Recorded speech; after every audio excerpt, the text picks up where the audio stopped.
Hello everyone, my name is Connor Matson from Brightbridge Web, and today I'm going to be giving you the next training in our Django Mako Plus video series. Today we're going to be talking about the user model, and I believe by now you've had a training on models.py, and models.py basically, just as a refresher, is a way for us to tell Django what we want to have stored in our database, and then Postgres will, or SQL, any other type of database will automatically convert those models that we create into database tables for us to store our data in. So the user model is just that, but with some extra parameters to it.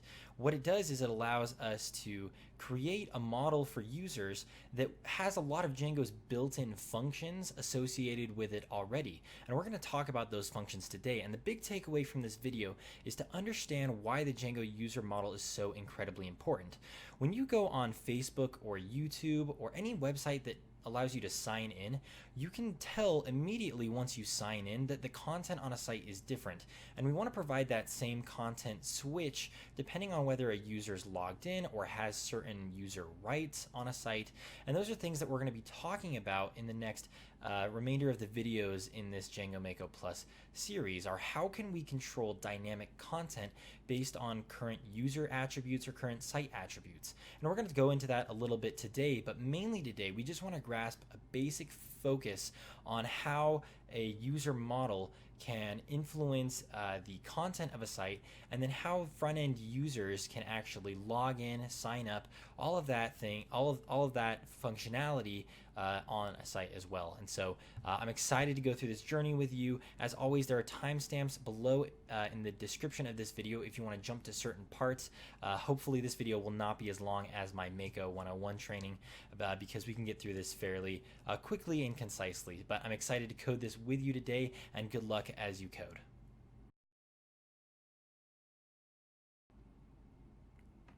Okay, let's talk about the startup of the project real quick and how we can get this set up really quickly so that we can use users on our website. The first thing you're going to need, as typical for Django Mako Plus projects, is an actual Django Mako Plus folder with the correct layout and structure and everything. So we have a video on how to do this, so if you don't have this already, you can either refer to that video or to the Django Mako Plus documentation. For user models, typically you want to have a fresh project to get started on because you want it to be one of the first migrations to be made on the site. And so if you don't have a fresh project, try to pull up a fresh project because you may run into errors if you don't have a brand new project. The things I'm going to be talking about today can be found in the Django documentation itself. So there's not much that Django Mako Plus does to tweak authentication. So most of this will be directly from the Django documentation, and I'll include links to this in the description of this video. So feel free to go check that out as well if you want to reference more on this topic. Okay, so here's what we're going to do. We're going to go into our code and make sure that you have your server kind of up and running right here. You'll probably see that, like me, you'll probably have unapplied migrations at first if you're following directly along with the Django Mako Plus startup process, and that's okay. Also, if you have applied your migrations, that will probably also be okay. But like I said, oftentimes you want your very first migration to involve the user models that we're going to create. So it's helpful to have a kind of blank project to get started here. But we're just going to make sure that this started up correctly and is running. So I'm going to go to my local host, and you can see that we have our project set up, and so we're good to go. Okay, so once you are working in a brand new project and you have your server running, the first thing we're going to do is go to our models.py. And we should have already talked a little bit about models.py in our Django Mako Plus videos, but this is where we can connect all of our databases and database tables together kind of in one file where we're controlling what's made in those tables, and then Django Mako Plus and Django will take what's in our models and convert it into SQL and create those tables for us. So what we're going to need to do is I think I mentioned this before, but if you're starting a new project, it's highly recommended that you set up a custom user model, even if the default user model is sufficient from you. And that comes straight from the Django documentation. The model that we're going to create today behaves identically to the default user model, but you'll be able to customize it in the future if the needs arises. So, when you start a new project, it's helpful to put this in here, even if you don't think you're going to use it a whole lot, because, like I said, it's important that it's one of the first things that is in the site. So what we're going to do is we're going to import from Django.contrib.auth, which is Django's authentication library. We're going to import from there the abstract user class. And abstraction is a programming concept that perhaps you probably haven't heard of yet, in the work that you've done. But abstraction is just a very basic way of saying that we're going to be working with a kind of parent class that we're going to inherit certain values from. And I'll talk about that more in a second. But what we're going to do is we're going to create a model called class user with the parameter abstract user, which means that we will use abstraction and take some of those pre-built parameters that are part of the default user and use those for us. So what we're going to do is we're just going to pass here. And when we pass, we're going to be working specifically to... and I made an error up here. You can see down in my console that it can't import correctly. That's because it should be django.contrib.auth.models because there's already a default model created. Anyway, so now you'll see that down here we have some conflicts and errors that say reverse accessor, blah blah blah, all this stuff that's kind of, there's all these clashes and that kind of thing. That's because what we need to do is we need to let Django know that this is our default user class. It's still trying to refer to the other default user class that Django has pre-built into it. And so what we're going to do is we're going to go over to our settings.py, and like I said, what Django does is it allows you to overwrite the default user model. And so I typically stick this right about here, right under my installed apps. And what we're going to type in is auth user model equals, and then we type in the name of our app, which in my case is homepage, but it might be something different for you, and then user. And once you do that, you will have successfully kind of linked the model, and you can see down here that we're currently getting another error, and that's because we have no migrations yet. And so finally we can resolve these errors. Once we've done that, what we're telling Django is that we're going to be pointing to the user model we just created, and that will be its main reference for the user in all of the authentication that it does and all of the checking for passwords, setting passwords. We're going to instead refer to homepage.user as our main link to the user class. So in my console, we're going to type the all famous command, which is python manage.py make migrations, and we'll hope we don't get an error here. We didn't. It says migrations for homepage, homepage/migrations initial, and so this is where you want the user class to be, is in the initial migration. And so once we've done this, we can do python manage.py migrate. And once we do so, you'll see that we've migrated successfully, and that is the basic setup of how to get Django to recognize that we're doing something with a user. We want to add custom things to a user. So with this, I'm going to say python manage.py run server, and we're just going to go back to our site to make sure that everything is loading smoothly and correctly. It says that all migrations were applied, and so I can go back to here, refresh, and we are good to go. Okay, so let's go back to our models.py really quickly. There are some things that we want to do typically within models.py that will, add different attributes to a class. So typically we do this in character fields or date fields, right? And you can do the same thing now with the user class. So I could, if I wanted to, add a character field that holds a phone number for a user, or I could add a birthday or a nickname for a user. Now I can edit the user class, whereas I couldn't do that before. And that's why we have this code here. This is how you add custom attributes to the user. And so we probably won't get into that too much today, but that's how you'll do it. You'll do it right in here.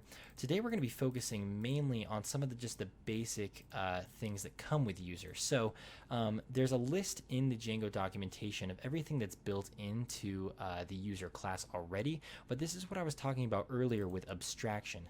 Abstraction is going to pull in fields that already exist from the default class. So some of the most popular ones are first name, last name, username, email, and password. So those are all already in here under the user class. We just don't see them because they're inherited from the abstract user itself.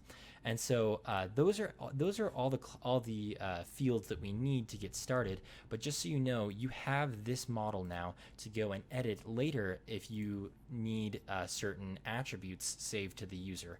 This is really common for things on the sign-up process, right? Like if you want to say that a user has agreed to the terms and conditions of the site, you can save that to the user by saying, you know, T's and C's equals models.boolean field, right? You can use all the fields that you can use on any other model, you can use in the user class as well.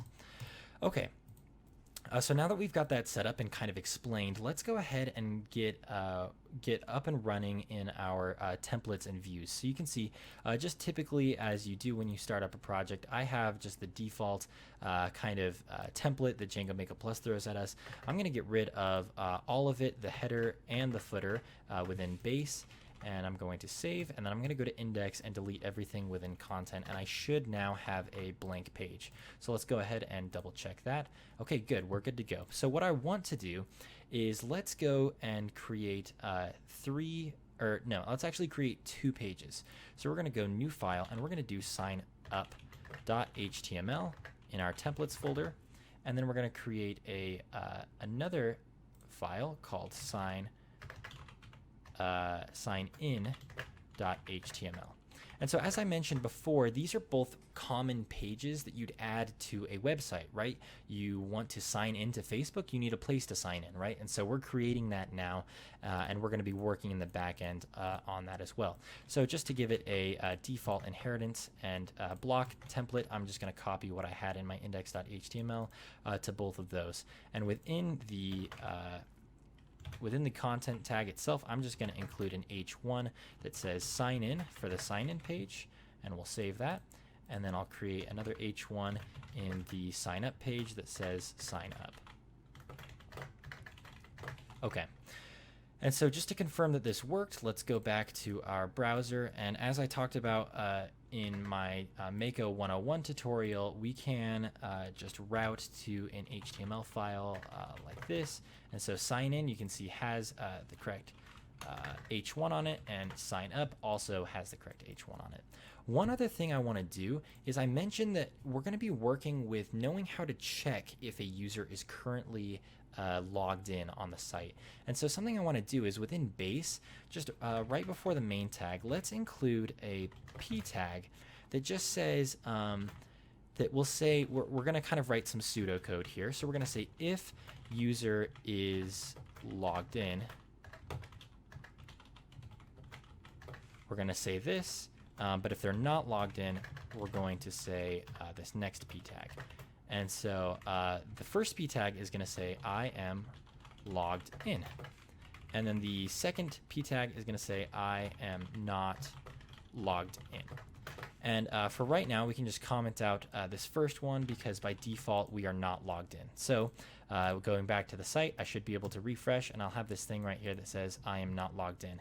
And I'm going to go ahead and go into my base.css real quick and just give us some padding on this page. I'll give it a just 40 pixel padding there just so that we can have things kind of all more kind of centered here. Okay, so I'm not logged in and sign up. So that's great. That's our templates ready to go. Let's go ahead and make our views. So what we're going to do here is we'll go to views. We'll say new file, and we'll say signin.py. And then we will create another one that says signup.py. And then we'll actually create a third view that is signout.py. So that'll be our log out functionality. And you'll notice that that doesn't need a template associated with it, and we'll talk about that a little bit later. Let's go into index, and because for the sake of time, we're just going to copy this kind of default view function that's within the index. And I'm going to get rid of all the fluff that's kind of in context, as well as the UTC_time. I'm going to remove line 3, which is the date time import, and keep all of the rest of the things here. I will change the index.html and the render function to signin.html as we do with our render functions. And then I'm going to go ahead and copy this, and I'll send it over to sign out, as well as sign up, and then sign up dot HTML, and then sign out doesn't have an HTML. So what I'm going to do is I'm actually just going to delete both the context and the return, and we're just going to leave this blank for the time being.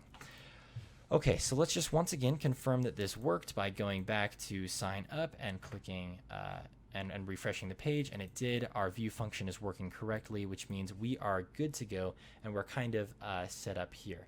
So make sure that this works for you. Make sure that you're able to change between both sign up and sign in, and then once you're done with that, we'll move into creating a sign up functionality on a website.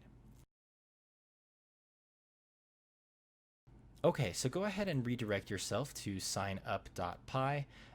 You can go ahead and clear. I have models.py open and settings.py open still. We can go ahead and get rid of some of these that we're not currently using right now.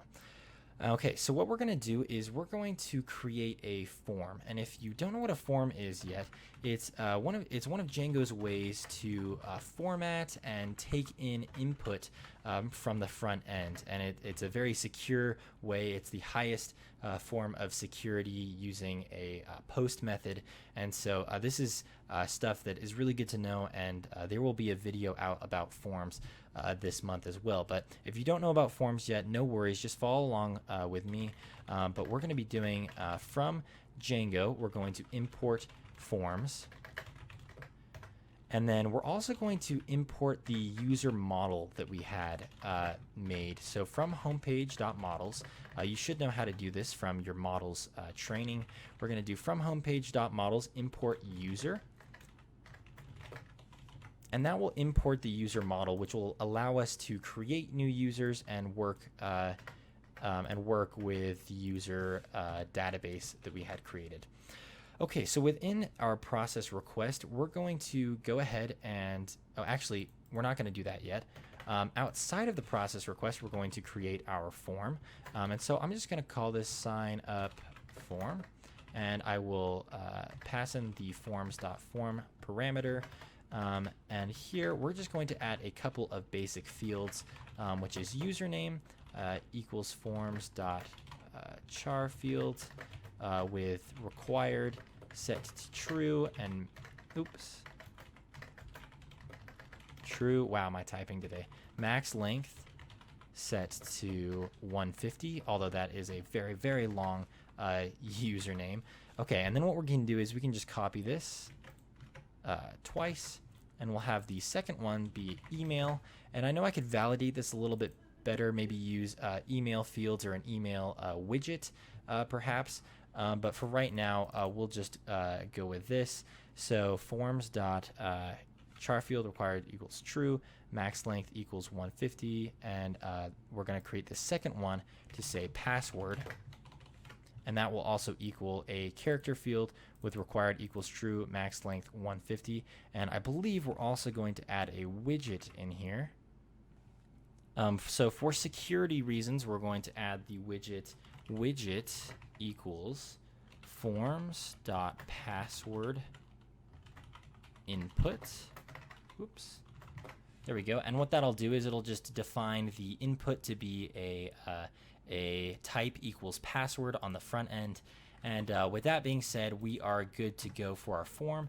So what we're going to do is in the process request function, we are going to say form equals signup form, and we'll create an instance of that and then pass it into the context using our handy Mako syntax. So we'll define it just as the key phrase form, referencing the variable form.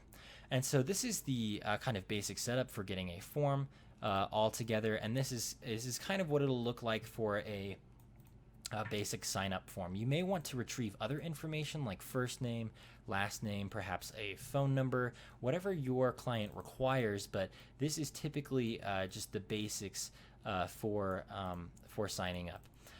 Okay, so let's go over to now our signup.html, and what we're going to do is we're going to create a form element, and we're going to say action equals, and we're going to send the data after it's posted. We're just going to send it straight to sign up, the view sign up, which is where we currently are, and the method for this is going to be post, because we want to post the data and retrieve the data using post, especially since we're sending secure information. We of course don't want to send that over a GET request, for example. So anyways, when you do forms, you are going to want to attach a CSRF token, which we'll talk about a little bit more in the forms video. But CSRF input is the correct syntax, and then we'll also attach our form within this tag. And so I've done so here, and when I go back to the sign up page, I'll refresh and I will get a page not found error. Let's go ahead and see what our error is here. If I go to sign up, looks like my error came from right here, which is that this should be a capital F. It's my bad. The silly capitalizations always get you. Let's go back to here and refresh. And you can see that when we do so, we have a basic form inputted into our HTML. And so under username, I can type username, email, and password. And when I type in the password field, you can see that it's that widget that we created that makes it a password protected input.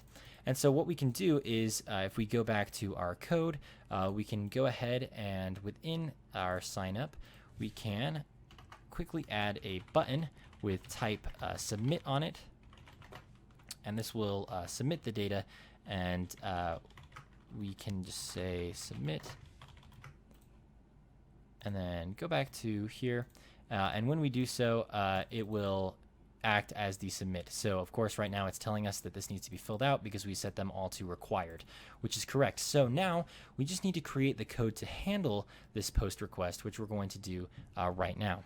If you navigate to signup.py, we'll go ahead and under our form declaration, we're going to go ahead and state that if request.post or request.method equals post, so if the method of the current page is post, if we're sending data to this page, then we're going to go ahead and take it in and handle it. The way we're going to do that is we're going to say we're going to set our form variable to be signup form. Oh, and once again, capitalization is going to get me. Signup form, and we'll pass request.post into that, which means it will send the post data through my form and kind of work to validate it with me. And to confirm that it's validated, we're going to say if form.isValid, which is the method that we can call on our form to make sure that everything's looking okay. Then we're going to go ahead and create the user itself. So I'm going to say, I'm going to make a variable called user and assign it to the default constructor of the user class that I'm importing up here from Models Online 4. So we're going to set user to kind of just be a naked user at this point, and then give it some attributes. So user.email, which as I mentioned is one of the built-in characteristics of the abstract user. So username, email, and password are all part of the abstract user class. So you'll recognize this format from probably your work with models, where you create just a empty instance and then you'll assign its attributes one at a time. So from here we're just going to say form.cleanedData.get and then we'll just pull in the email, and then we'll do the same thing. In fact, I'll just copy, and actually this should be form.cleanedData .get email. Okay, user.email, and then over here we'll do user.username, and we'll pull in the username. And then finally, this one is slightly different. This one we're going to invoke a method that is user.setPassword, and then we're going to go ahead and send it the cleaned data for the password field on the site. So password. And then what we're going to do after this is we're going to say user.save. Now, just so that you know what the setPassword function is doing here, it's taking in the raw password, which is just the password in its plain text, and what it's going to do is it's going to hash it in the database. And hashing is a very kind of simple form of security that will make it so that admins on the site can't see users' passwords. They can't see the raw passwords. They can only see a big hashed set of characters. And so in doing this, Python and Django will work together to use a little bit of hashing and encryption, you could call it, to kind of protect the user's password, especially if it's a common password. You don't want site admins to be able to see that, but site admins will be able to see everything else. But this setPassword method is a little bit special in that way that it will take the password and hash it. So make sure you know what this function does for the test. Okay, so user.save will take everything that we've done to this naked model, and it will just save it as a fresh object into the database. Then what we can do is we can invoke a Python function to this. We can invoke a Python function to call the login statement, and we'll put in request and user, which we just created. So login is something that's defined. We haven't imported it yet, but we're going to say from Django.contrib.auth, which once again is Django's authentication library. We're going to import authenticate and login. And right now we don't need authenticate, but we do need login. So login is going to take request, and request, if you might remember, is this kind of attribute that is assigned in process request. Request is kind of the server instance, if you'll have it. It's what holds the current method of the site. It holds the current user of the site, which we'll talk about shortly. But what we're going to do is we're going to pass in request. We're going to pass in the instance of our project, of our server, and we're going to give it user, and we're going to tell it to log that person in. And once we've done this, we're going to call another special function that we need to import, and this is called an HTTP response redirect. And so from Django.http, we're going to import HTTP response redirect. And this is a very, very helpful method that you will use many, many times in Django projects. What you can do is you can see that down here we're returning a render to a certain HTML page. Well, all methods, or not really all methods, it doesn't have to return something, but typically methods will return some kind of value or some kind of, some kind of object that represents the kind of the result of running this method. So for example, the result of running process request is that we're going to return a template that's full of variables that we can access that's loaded into the context. Well, we can actually return based on different cases, different things. So if the form is valid and if we're able to successfully log in the user, I actually want to kind of return something a little bit different here, which is that I'm going to return an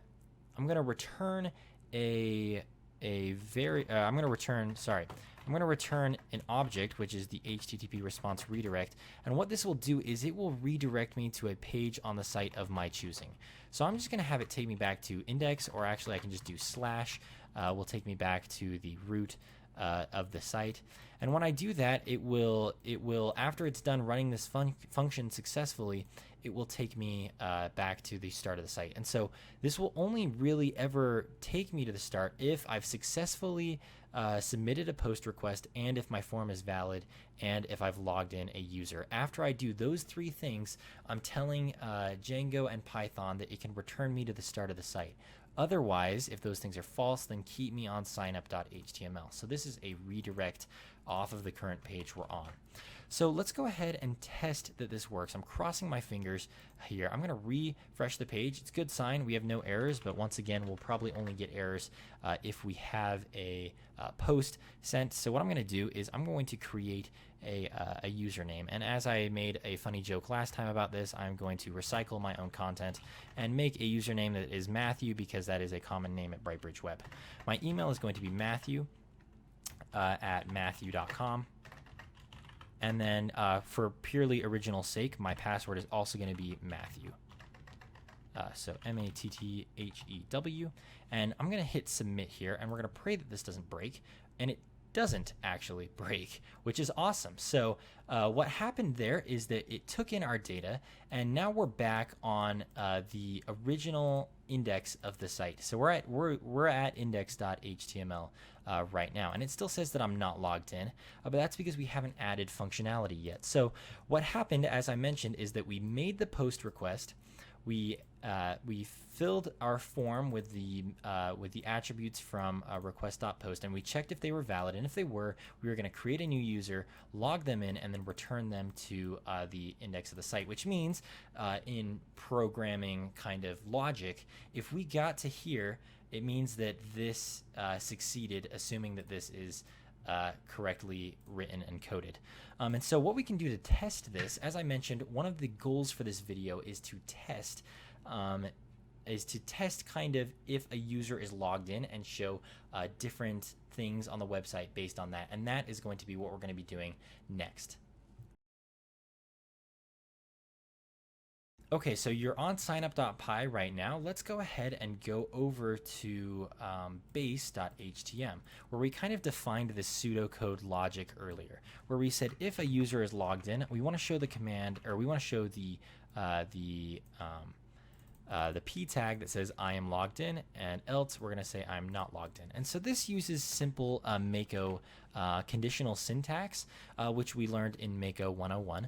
So I'm going to say if, and then there's a very special method that you're going to want to know. You're going to really want to know this for the test. I'm just putting it out there explicitly. This is the most important kind of method that you will learn today, and it's one that you will use all the time. We're going to say if request, which if you remember is kind of our server instance. From request, we can pull information about the user that's currently logged in. So we're going to say if request.user.is authenticated, then we're going to show this. Else, I'm going to put more Mako syntax. Else, I am not logged in. And then we'll end the if statement after that.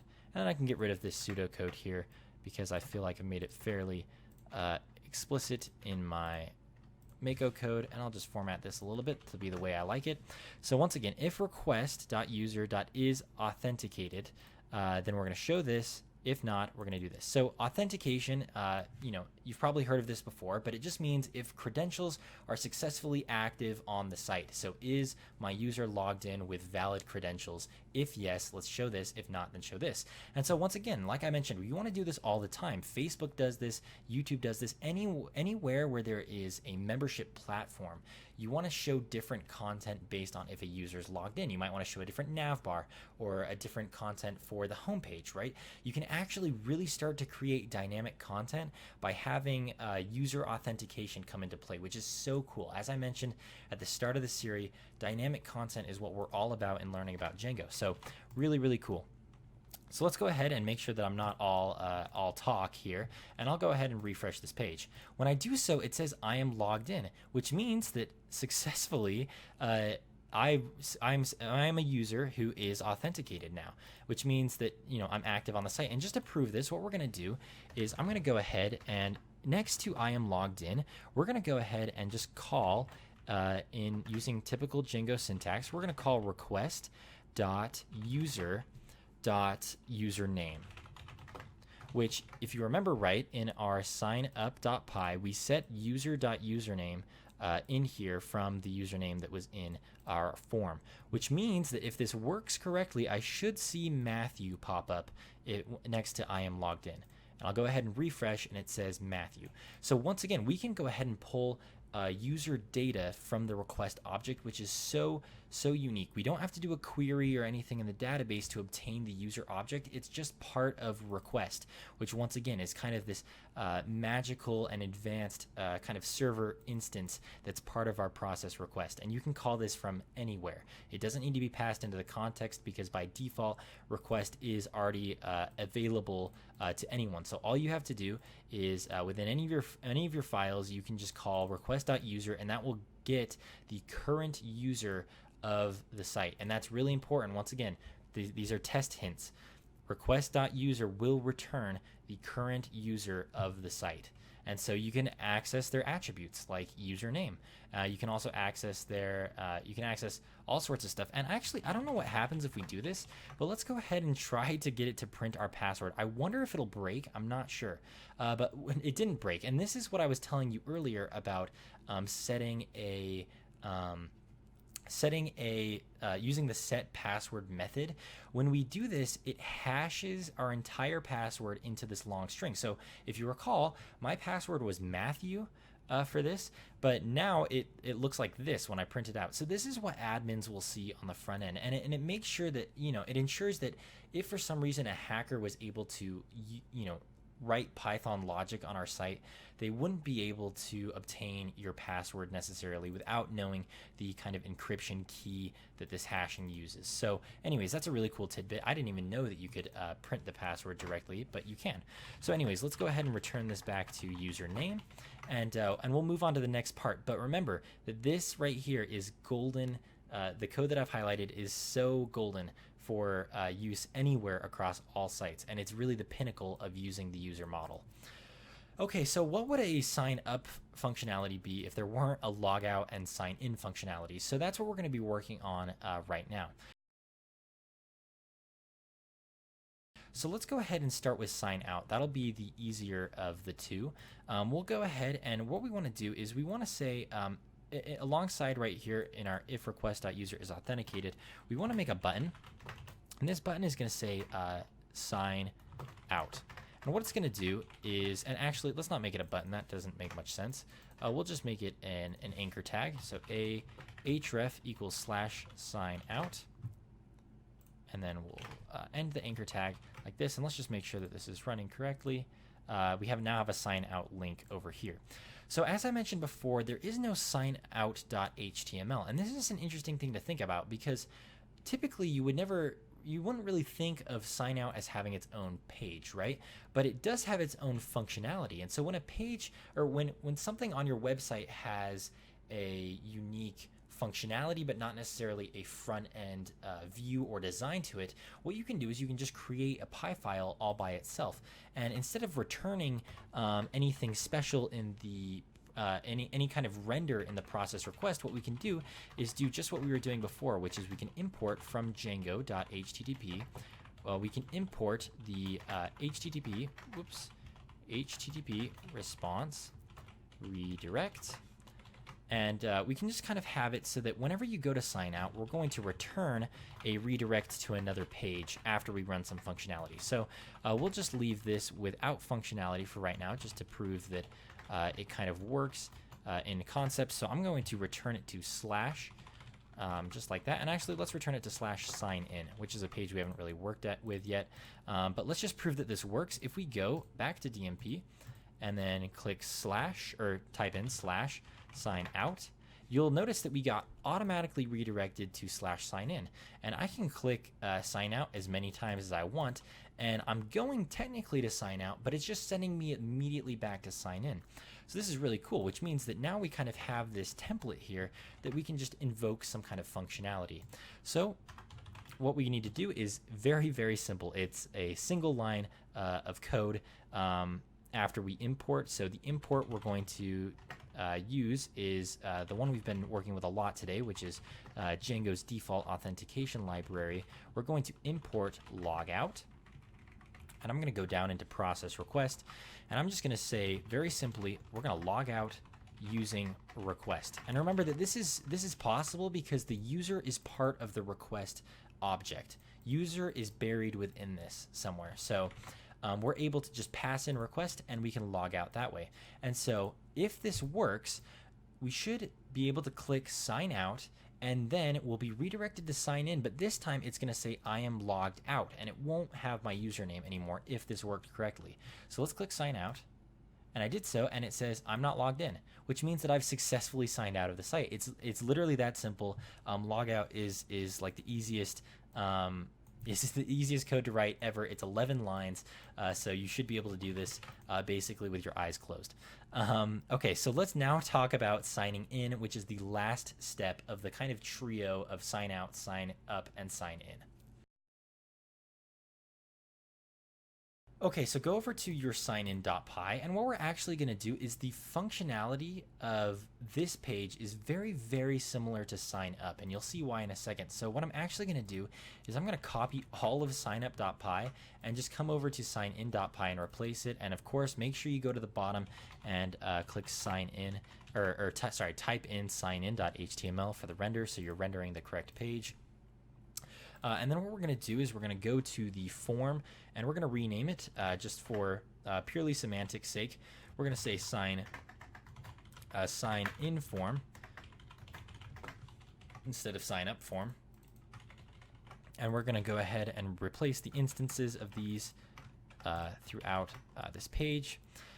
And then as typical, we'll just send in the form down here. And once again, copying, and we can go back to sign up and we can just copy this form right here, and it will be basically the same. So let's go to we can close out of base for right now. Let's go to signin.html, and we'll go and paste that. We'll change our action from sign up to sign in because that's where we want to send our data, and then we should be good to go here. But when we go to this page, you'll notice something wrong, which is that we have a username and an email and a password, and this typically isn't how sign in works. Typically, it's either just an email and a password or just a username and a password. So this is a good thing to talk about, which is how do you sign someone in through Django?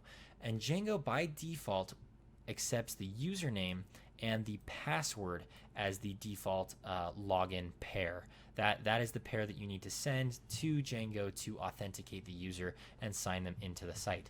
And so there are ways to use email as that default if you wanted to do that. Lots of clients actually want email, and there are two sneaky ways to do that I'll mention really quickly. The first is you can actually just save the email to the username if you wanted.